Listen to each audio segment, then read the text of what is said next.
ඔයා මේ පින්තූරයෙන් දකින්නේ ජපාන මිනිස්සු අදටත් බය වෙන මිත්‍යා දෘෂ්ටික හොල්මනක්ව. ඉතින් මෙයාගේ නම තමයි කොච්චි සාකේ ඕනා. ජපාන් කතාවලට අනුව මෙයා අඩි 6ක් 7ක් විතර උස දිග කොණ්ඩයක් සහිත කාන්තාවක්ලු. ජපානයේ වීදිවල තනියම ඇවිදින කට්ටිය ළඟට ගිහිල්ලා මෙයා මම ලස්සනයිද කියලා ප්‍රශ්නයක් අහනවා. එවෙලෙදි ඔයා නෑ කියලා කිව්වොත් එයා ළඟ තියෙන කතුරකින් ඔයාගේ බෙල්ල කපලා මරලා දානවා.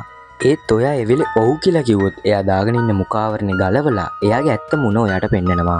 ඒ විකෘති වෙච්ච විරූපී මූණ දෙකලත් ඔයා බයට ඔව් කිව්වොත් එයා ඔයාගේ මූණත් කටද පැත්තෙන් කපලා විරූපී බය හිතෙන මූණක් විදිහට පත් කරනවා.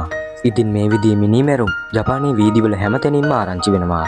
ඒ නිසා ජපානයේ මිනිස්සු නිවස් වලින් එළියට යන්න පවා බය වෙනවා. ඉතින් මේ වගේ ලස්සන කාන්තාවක් ඇයි මේ විදිහට මිනි මරන්නේ? ඇයි මේ විදිහට හොල්මන් කරන්නේ කියන කතාව දැනගන්න ඕන නම් මේ වීඩියෝ එකට ලයික් එකක් දාලා yes කියලා කමෙන්ට් කරගෙන යන්න.